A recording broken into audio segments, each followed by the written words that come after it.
All right, welcome, Kate. It's good to be with you again. I'm so happy to be with you, Sarah. And I was thinking back to when we first met. I can't remember how we were first introduced, but I think that I reached out to you so that you to ask you to write the preface for my first book. So that Yeah. was back in 2010, In 2010. a Yeah. long time ago. Wow. And I know we both have changed a lot since then. The world has changed a lot since then. And the last time I think that you and I connected was on your podcast, and I was talking about a traumatic abortion that I had, which is one of the stories in my book, and just abortion in general with women. And even since then, I know a lot of things have shifted for both of us. Yeah. So, and that's a lot of what I want to talk about today is just some of the things that you've also been experiencing in your life over these past several years in particular. And I know in that podcast conversation I had with you and Mike, he was in the throes of a very challenging health crisis. Yeah. Can you take us back to that time and what was happening? Yeah. So I think we last spoke in 2018. And so what happened is it's so funny that you're asking me this question. The universe is just so amazing if we let ourselves be guided. Because I'm just now working on a book proposal. So just this week, I'm like telling this story in writing. So it feels very, Congratulations. thank you. So it feels Yeah. very fresh and relevant and just so beautiful to also last night, Mike and I celebrated. We went out for dinner and went to go see Hamilton, the musical, which was so amazing. And we were talking about at dinner what, because of the spring equinox, which was last night at the time of this recording, we were talking about what we are stepping into anew, like what sort of rebirth are we honoring in this time? And we were just both like commenting on he is healthy, like really healthy for the first time in 6 years. And it is a freaking miracle. I'm so happy to hear that. Yeah. So it's not perfect, but it's like really good. And I'll take it. And he Um, will too. So what happened was in 2018, literally the moment I pushed out our second daughter, Mike broke out in a full body rash. And by the time night fell, the first night of her life, his eyes were swollen and puffy. His whole face was breaking out in this really strange way. And he was really in quite a bit of excruciating pain. Um, I also had just given birth to 100th percentile head baby. Uh, wow. for my first, it was a VBAC, so my first vaginal birth. So it was like a whole, and I had a postpartum hemorrhage, so it was a whole thing. And so we were it's like so in it, and Mike just progressively got worse, and his skin was excruciating, and the whole thing, it was raw. And what we found out during this whole process was that he had something called topical steroid withdrawal, TSW. It's also called red band syndrome. And when you go in to see a traditional doctor about this, their suggestion for the treatment is steroids. And it is literally an illness caused by steroid withdrawal. So the fact that our medical system has no suggestion other than to put people back on the very thing that threw their system off to begin with is it's Crazy. horrifying. And so anyway, cut to 6 months later, Mike lost 40 pounds in a month, and he was basically incapacitated. He couldn't really stand up. He was, went from a man who, in typical male female relationship, we would always be fighting over the thermostat all day. It's so cold in here. And you're like, it's so hot. But he was wearing a winter coat and hat inside. Wow. Even, with the thermostat at like lady temperature. So it was bad. And so our daughter, our second, was 6 months old at the time, and our first was 3. And Mike and I are business partners, and we were about to produce our first live event in 4 years. We had people coming from as far as South Africa, flying in from all over the world, a film crew, this whole thing. And Mike was the one in charge of that event, but he just went down really hard, really fast. And so I really didn't realize how bad it was at the time, but I had so much to hold. You know, he was in excruciating pain. We had no answers in terms of like a diagnosis, a prognosis, a treatment, like no information. Then his head blew up and got like swollen and started cracking like a superhero villain. I mean, it was like really also just kind of creepy. And then, you know, the babies and then the business and then payroll and the mortgage, all this stuff. And yeah, so it was awful. And then I don't know, like he kind of got a little, he just over time, he did a bunch of stuff. He talked to God. He, you know, really kind of got the message in certain ways. And he started getting better incrementally. And then 2021, January 2021, all of a sudden it came back like with a vengeance. And so it was 9 months into the pandemic. You know, our kids hadn't been able to be in school. There was so much political swirl and so much going on with my family, politically, just opposite ends of the spectrum, just a lot of discord and division. And very difficult because my mom, you know, was so public at that time, making some choices and the way people were thinking, you know, just glomming us together so hard. And so anyway, he was so sick again. And it was like, it was so deeply triggering because we were dealing with what was actually happening. But then I was also reliving what had happened before and all my patterns around feeling like the world is on my shoulders. And this time we had relocated to Florida last minute because we were trying to help him heal. And his healer said he would heal better if we stayed where it was warm and humid instead of in Maine where we were living at the time. So like kind of overnight, we were paying for two lives at the same time, which was unexpected. And then we were paying for private school and again, it was like the world is on my shoulders. And then in that May, Mike fell off his bike and he broke his knee. And so he couldn't walk also. And then 18 months later, he got hit by a car and Oh broke my the same knee gosh. again and had to get two surgeries and was in the hospital. And so there's so many more details in terms of what happened, but that was end of 2022. So we're now in March of 2024.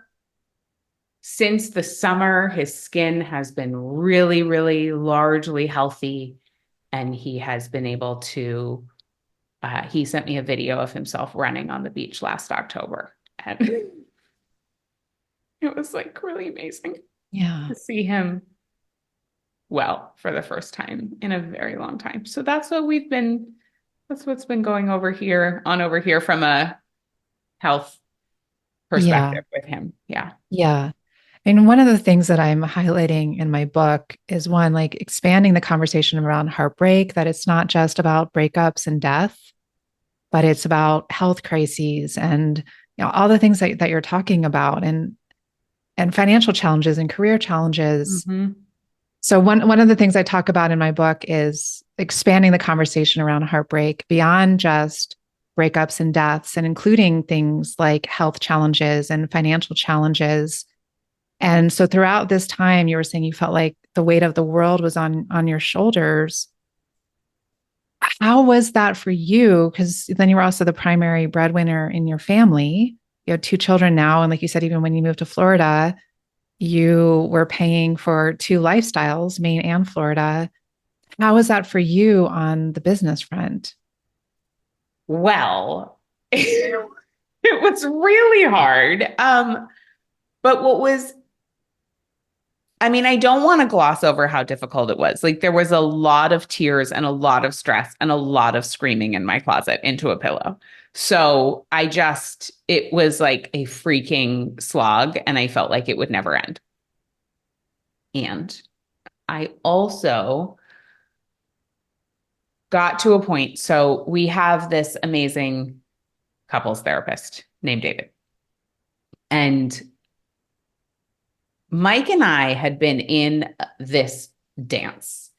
And the dance was, I would just have this feeling, or like this, I just was like, everything will be better. Everything would be better if Mike could just make a bunch of money.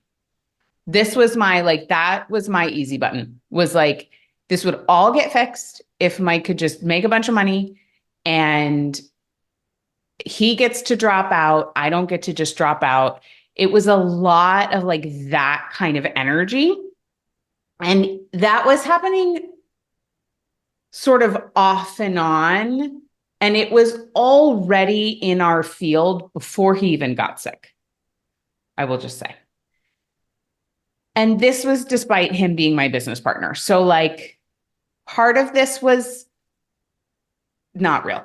I want to highlight that, like, part of it was I think really that comes from childhood dynamics and conditioning as women. Yes. Yes. So what happened is, so yeah, I'm definitely like, so this moment with David, he said to me, okay, this is when Mike was really sick. So this is March-ish 2021.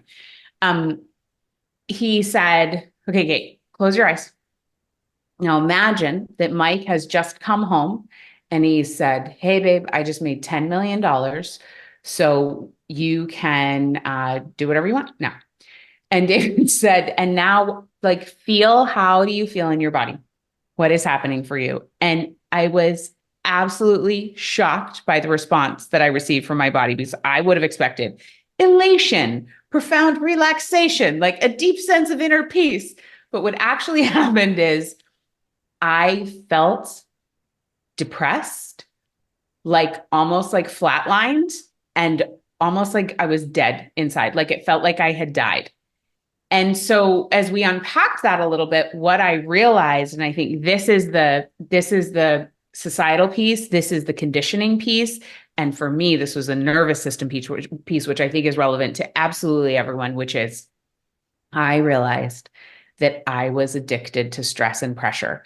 And when I imagined a future in which I got the thing that I thought I wanted, what I actually felt was dead, because what would have been missing was my stimulant of choice. And my stimulant of choice had been stress and pressure, because the environment that my nervous system developed in was an environment of achievement from pressure, and an environment of what it means to be alive is to feel stress and pressure, to need to do all these things and be all these things, and specifically financial pressure. And what we know about the nervous system is that it registers anything that's unfamiliar as unsafe.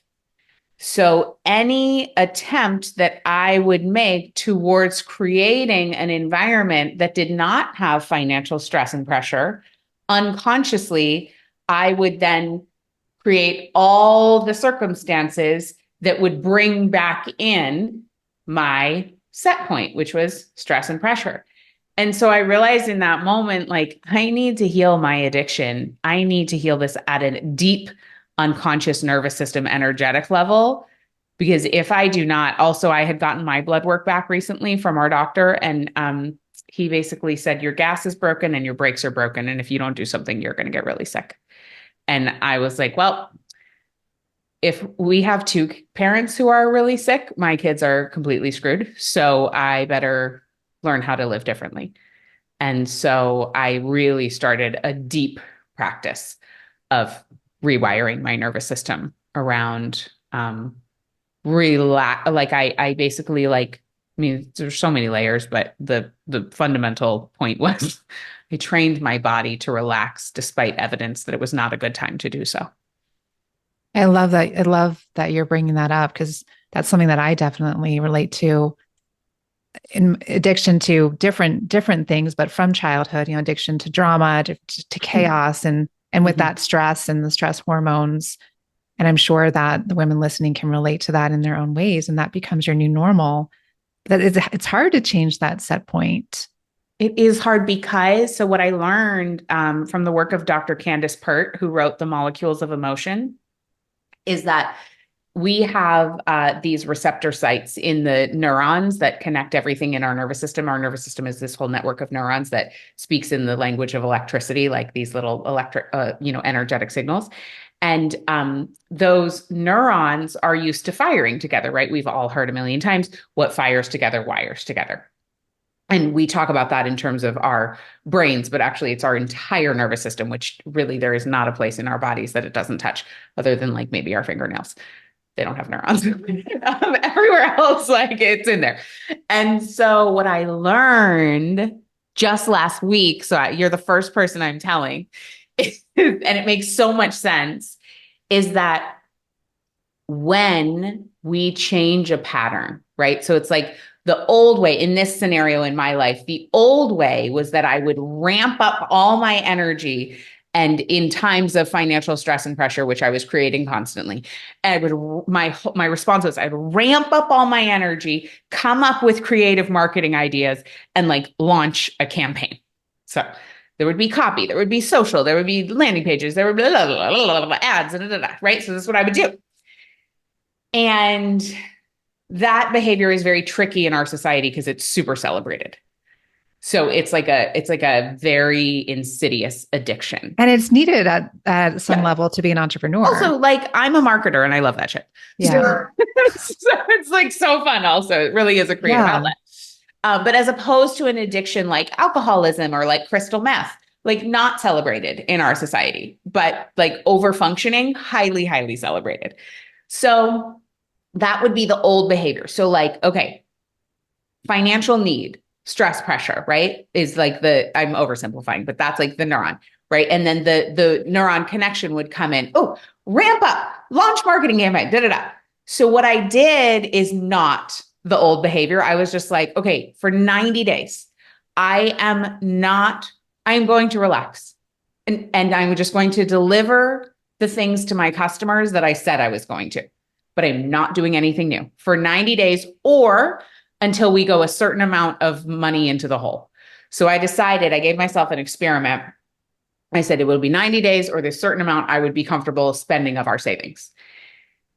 And during that time, I just practiced like, oh, stress and pressure is firing. Do not respond with action, like marketing action specifically. Mm-hmm. And what I know now from Candace Pert's work is that neuron it's called there's like something in there called a ligand. I don't know. Anyway, it's like over there vibrating, waiting for the other neuron. The other neuron doesn't come. So that one is like, I'm totally alone. I'm isolated. I'm going to die. It feels like you're going to die. And it does feel like you're going to die. And I'll never forget laying on my couch, crying. And my girlfriend calls me on FaceTime and I'm just bawling. And she's like, how do you feel? And I was like, I feel like I'm dying. And she was like, you are doing such a beautiful job dying. Because that's what that 90 days was. It was like a death of an old way of being. And it was not comfortable. It did not feel good. So I just want to really highlight that, like, changing our behavior and changing that deep patterning, we don't do it because it requires a death. Yeah, I love the way that you describe that. And I acknowledge you for going through that death. And as you're describing that through the language of the nervous system, I'm also thinking about IFS or internal family systems, which totally is the work that big piece of my work that I'm doing now. And it's when there's that fear, so fear of survival, like financial sustenance, it sounds like in IFS language, you had a protective part, a manager part or firefighter part that would come in and just do, work. I mean, I definitely have those parts too. Mm-hmm. And then when you were asking that part to step back and not do that thing, it brought up all the stuff that it was protecting. Yes. Exactly. Which is very old and very young. And that was for you to be with and to let it move in ways that it couldn't when you were young, because that wasn't the environment that you were in. Yeah. And I think it's important, at least in that particular experience, I've done a lot of work, whether it's IFS work, EMDR, any number of bazillion things that I've done where sometimes the content is really relevant and like the whatever the narrative is really relevant. In this particular case, it was just like this backlog of anger and sadness that needed to be felt. And I didn't particularly need to know why. You know, I have a 5-year-old now and an 8-year-old, and my 5-year-old will get really upset about something and she burns hot fast. Like she's really get angry, really sad. And then if she keeps crying afterwards, she'll go, Mama, I don't know why I'm crying. And she did it yesterday walking to school. And I was like, it is totally okay to not know. Just stay with it. Just cry it out. And then, and then you'll move it through. But that reminder that I don't think we always need to, sometimes it is really helpful to name. And then sometimes it's just emotional energy that needs to be cleared. And like maybe it's ancestral. Like I have no idea. And it's Yeah, could be from anywhere, but yeah. it was being blocked or protected by Yeah. that drive to work.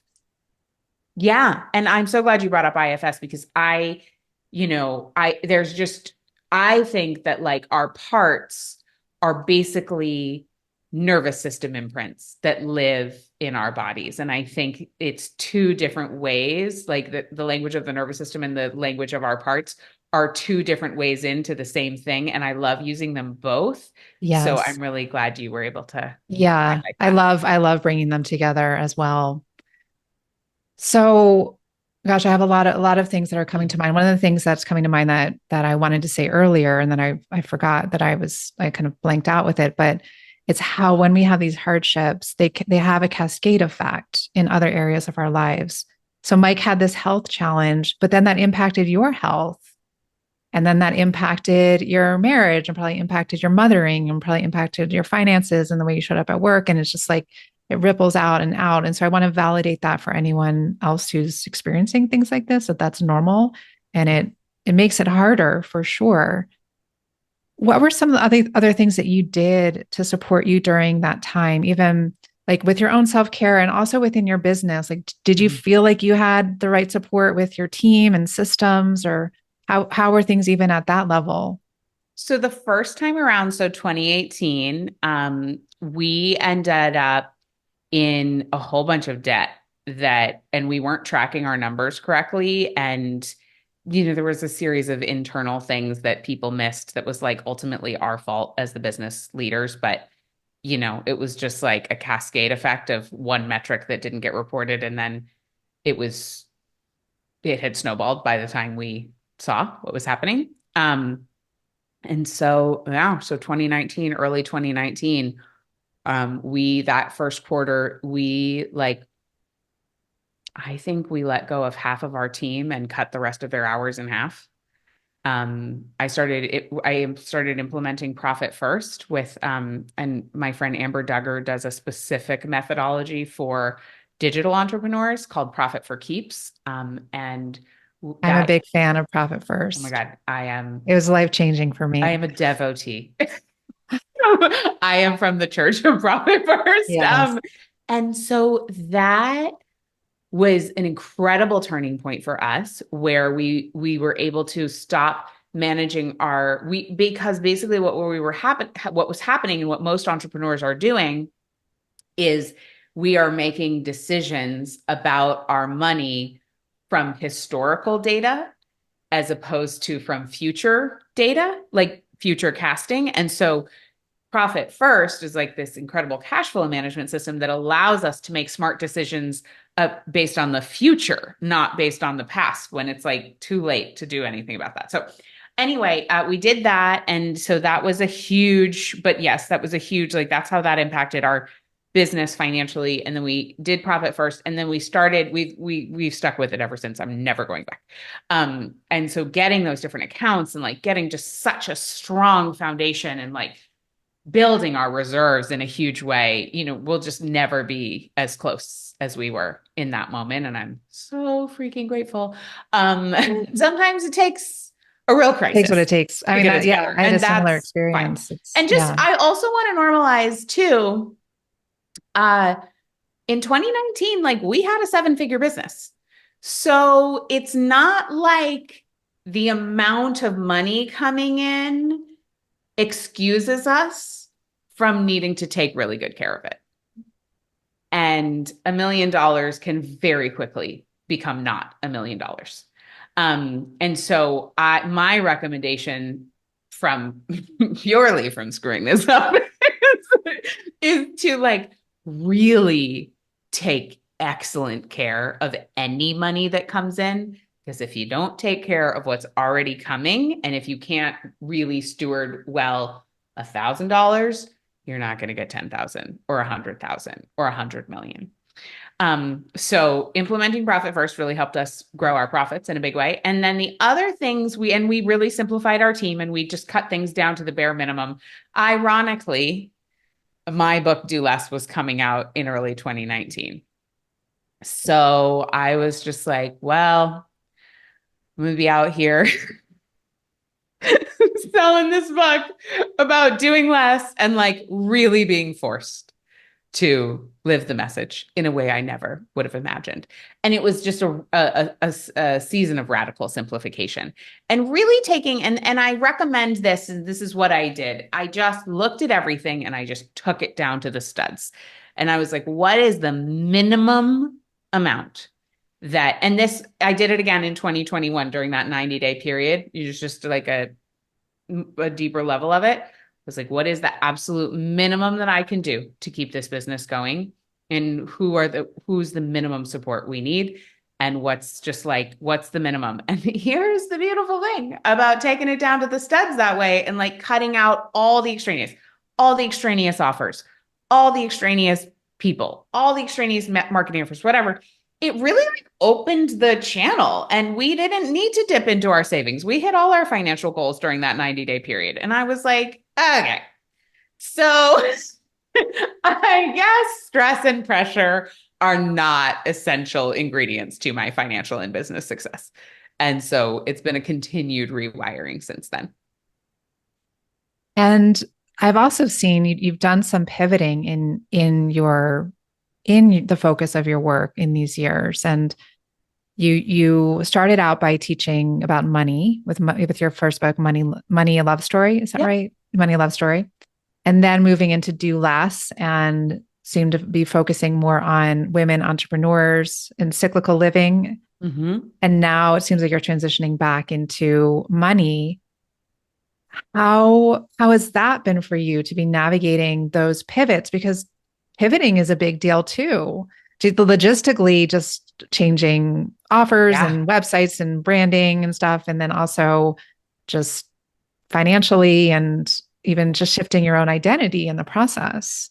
Yeah. So in the end of 2022, like Q4 2022, before Mike got hit by a car, I was feeling the call to revisit the money conversation. It was like the goddess of abundance was like, hello, I have more for you. Like it's not like I went to a mastermind and was like, I think the strategic move would be to like, no, the strategic move would be to stick with what I was doing. But Totally. I just, the way I am is like, if it's coming through me, it's coming through. And so we launched our first round of Relaxed Money, which is the program that I teach that really helps people to heal their relationship with money on a nervous system level so they can reset their financial thermostat and not have to effort their way into continuing to grow their abundance. And so we launched that for the first time. This was like while Mike was post-op in a recovery recliner in the living room, with working with like a skeleton team. It was like me, Mike, and like one other part-time person. Wow.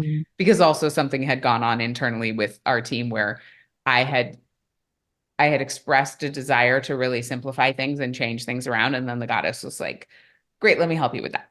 So that happened. So we're there, we're like doing this launch, and it went so well because also that spring, I had been really called to another level of this work where, and this work meaning relax, despite there not being good evidence that it's a good time to do so.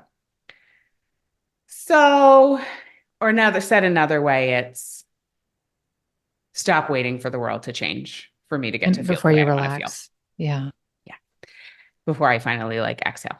And so our team sort of have some massive changes that were deeply uncomfortable. And then we were supposed to do this launch, but we had to delay it because of the team changes. And then we were gearing up for the launch, and then Mike got hit by a car. So we had to delay it again. And we were in a much better financial place because of Profit First. So it wasn't like an emergency, but when you delay a launch like 4 months, it's definitely in my business that you feel it. For sure. Like, Yes. or we did.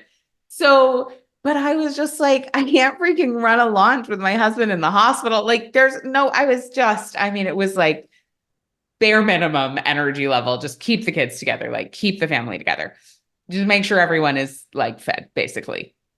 It was real fundamentals. So then I was just like, okay, I'm just going to relax. I'm just going to trust. I'm just going to surrender. And then that launch blew our minds. So then in early 2023, yeah, this was just like a little over a year ago, I decided to shut down two of our biggest revenue streams that collectively made us seven figures a year. And they were my Origin Mastermind, which was a mastermind for high achieving, high 6 and 7 figure women business owners. And then also my membership, the Origin membership, which is about having more by doing less, or, making more by doing less. And that membership had been going for 6 years. And there was there was nothing wrong with either of these programs. They were easy to sell. The people were wonderful, but it was one of those, like, I gotta give up good to have great. I know there's something else. So I just took a leap and we just shut them down.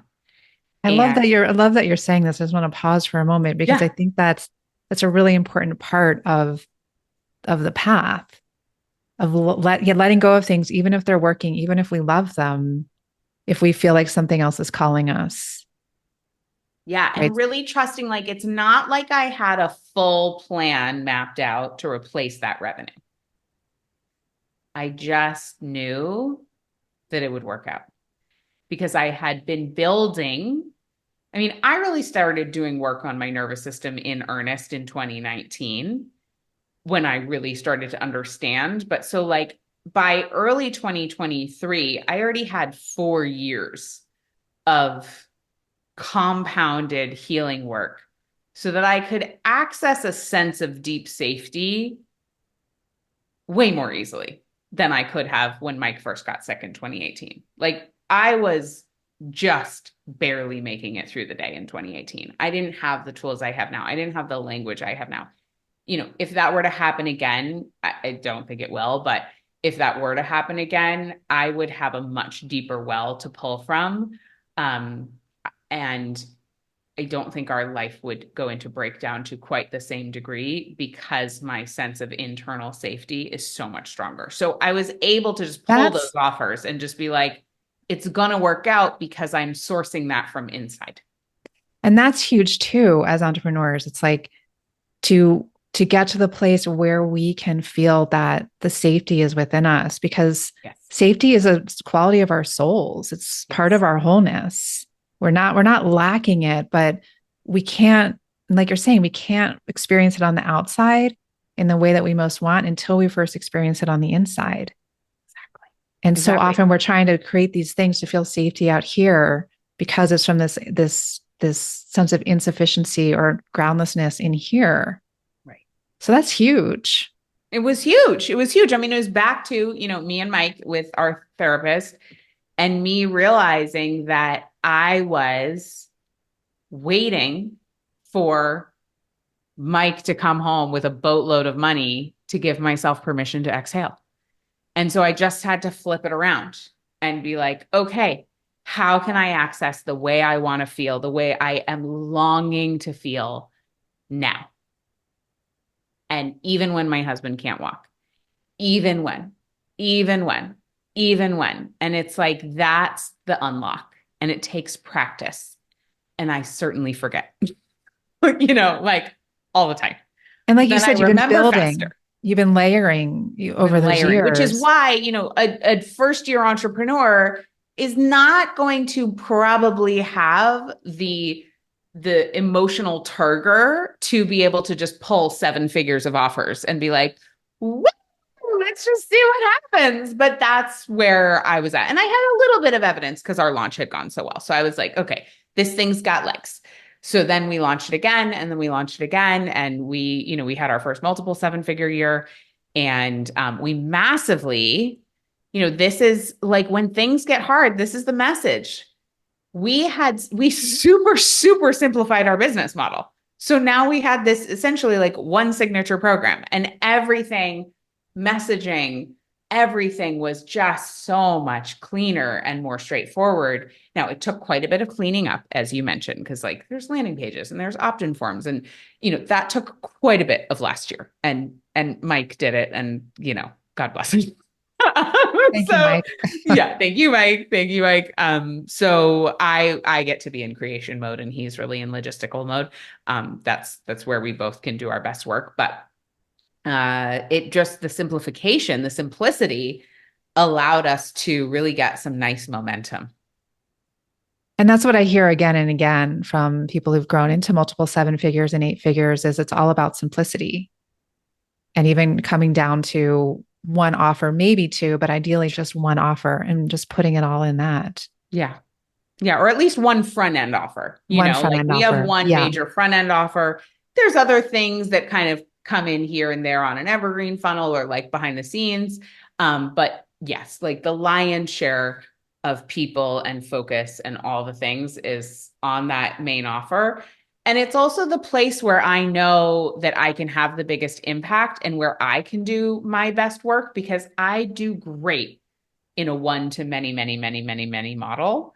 I am I'm good in an intimate mastermind. Like it's not a problem, but I'm just super clear that I'm here to scale. Like I'm here to have transformation at scale. And there are other people who are way better at that deep, intimate one. Like my coach, who I've had since 2016, my therapist coach, she like she is so incredible at that. She works with some of the top leaders in the world. She has no interest in writing a book, having a podcast. She just keeps saying no every time I invite her on my podcast. I'm like, I love you so much for that. She doesn't want to be visible. Like, it's just, we have to go with how we are made. And I just know how I'm made. Yeah. And what you're here to do Yes. and align everything that you're doing around that. Yeah. So let's also talk about your body. And like, while Mike's body was going through a lot, your body was going through a lot. You said that your doctor was really warning you Yeah. about after you got the blood work. What are some of the core things that you've done to take care of Mhm. yourself Yeah. physically throughout all of this? So, first off, I mean, I really don't, I hesitate to say this, but I cut out coffee, which was a really, like, it felt like I was dying. So as I was weaning myself off like the crack of stress and pressure, I was simultaneously weaning myself off the crack of coffee. And so that felt very metaphorical.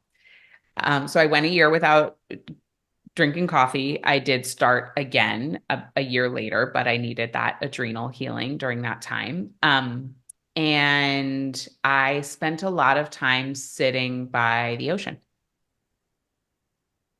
And I started taking a bunch of supplements.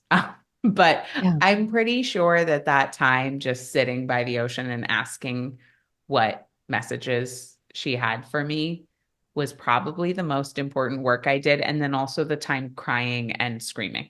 Mhm. So those were my major health practices, were get off the crack of coffee. And then I did have, I started doing like, I was like just resting. Just would watch TV in the middle of the day while my kids were at school or take a nap. Um, yeah. So Do those were you the major things. do you think that your life in Miami is more conducive to living in this relaxed way than your life in Maine No, was? No. no, Not externally, no. I'm Yeah. way more relaxed though.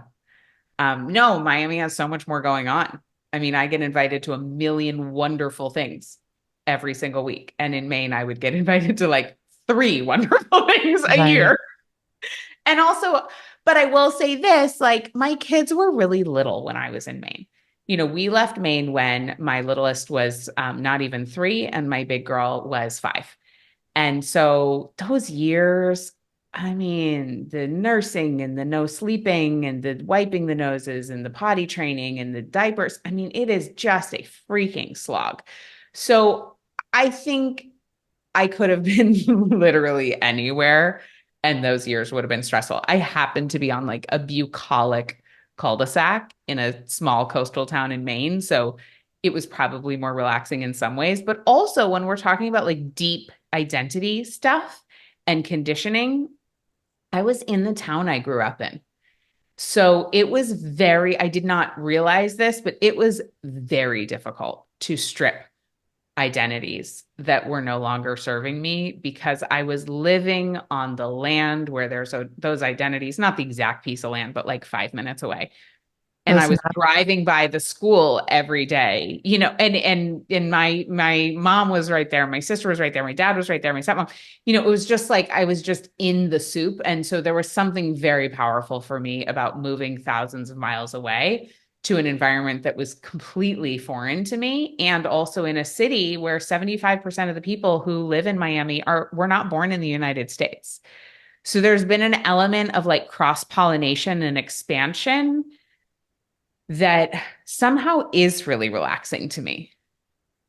And I'm also hearing, what Carl Jung talks about, the individuation Yeah, for sure. that comes, especially when we're in our 40s, of like really breaking free of who we became so that we can become who we truly are. Yes. And And I sometimes it just, requires a change of location, even though I know what they say, wherever you go, there you are. But I combined a dramatic move physically with some pretty dramatic transformative work. So therefore, I am not the same person I was. and I can say, we haven't been in touch for several years, and I've just seen things that are on social media and online, which I know isn't the full story, but I've just seen in you what you're talking about. It feels like there's an emergence of, I mean, you were always wonderful and you're always Kate, but it's like there's like this essence of you that has really come forward. And it's really, really beautiful and inspiring to witness. Thank you for saying that and for seeing that. So how does this all feel for you right now? Because we have hardships and then we have, we'll continue to have them for sure. We don't Yes. know what the future holds, but you have made your way through this particular Yeah. passage. And how do things feel for you right now? Well, today they feel amazing. I mean, this week, I think it's because it's the week of my birthday, it's the week of the spring equinox. This time is when I come alive. And actually, I will say I got incredibly sick last year. We had mold in our condo. There's like a whole thing there, parasite issues, like, and so I was sick a great deal of 2023. And then I was sick again in January and sick again in February. And I got this really intense ear infection and I couldn't hear for a month out of my right ear. And I was like, okay, this is so bizarre. Like, what 40-year-old gets an ear infection? Like, I have not had an ear infection since I was 3 years old. So I just was like, okay, if I'm not supposed to hear outside, what am I supposed to hear inside? So I just kept asking and listening. And the messages I got were bloom where you're planted and stop effing around. And there was just some deep messaging for me around like going for it in my work in a new way, in terms of taking myself seriously as a writer, as a teacher, as like an agent of transformation. And so I will just say though, I'm coming out of like a 4 month kind of like dark, squeezy period. So I feel like double, triple, quadruple amazing because I feel really healthy. My husband's healthy. My kids are healthy. We're coming up on our biggest promo of the year. We're just like dialed in. We're about to hire a great new team member. I mean, just things feel like, okay, whew, oh my God. And I think it's just a reminder, um, especially like a couple of weeks ago, I was just in a kind of a dark place and I was like, what is this all for? I'm the worst, like just like I was feeling like a screw up. I mean, it was brutal. And so I reached out for support. Like I reached out to people who love me to just help reflect back the truth of me, which is not that I'm a screw up and not that I'm the worst. So just know that like if that comes up for anybody, you can just ask for help and just ask for somebody you love and who loves you to tell you that that's not true. And it's normal for that to come up at Yeah, points along the way, it totally is. And especially when you're so putting yourself out there in a big way. yeah, so that was happening. And then just this feeling of rebirth after that darkness and after that squeeze it just feels so good. And I'm very, very, very grateful for what we have come through and the lessons that we get to keep. And what would you say to any woman listening who's in a challenging period? Yeah. And what are some just Mm-hmm. final words of support that you would offer her? This may sound like trivial, but I just want to offer that it can be really, really helpful to allow yourself physical comfort. So I had this one pair of overalls that I wore a lot during the very difficult period before Mike broke his leg the first time. They just felt like really supportive to my body and comforting. um, I would just go outside and turn my face towards the sun and just feel the warmth of the sun. Or if I could get to the beach and put my feet in the sand. So I would just really encourage anyone going through a hard time to allow themselves physical pleasures and comforts as a resource because your five senses are available even when your life is really hard and you still get to feel physically as good as possible during the process. And that will resource you to handle things. I don't want to say better or easier because that may not be true, but at least you get to feel like a little bit better physically during the process. Yeah, I love that. And it's not trivial at all. So, where can listeners learn more about you? And is there anything specific that you want to direct people towards? Yeah, so folks, the best way to find me is on Instagram. You can just come over there. My name is at Kate Northrup on Instagram. And if you are interested in learning more about this concept of money and feeling safe with money and the nervous system and healing these deeper patterns around stress and pressure, if that's something you resonate with, or even any other kind of money patterns, if you just send me a DM with only the word wisdom, so don't put anything else in the DM, just the word wisdom, my little bot assistant will send you this money breakthrough guide that has a training that I created with my favorite nervous system healing tool, kind of a description of the anatomy of how money and the nervous system work together. And you'll get that guide for free. So that's probably the best place to start. Great. Thank you, Kate. It's been so good to connect with you again. And I'm wishing you a happy birthday and enjoy this rebirth this season. Thanks, Sarah.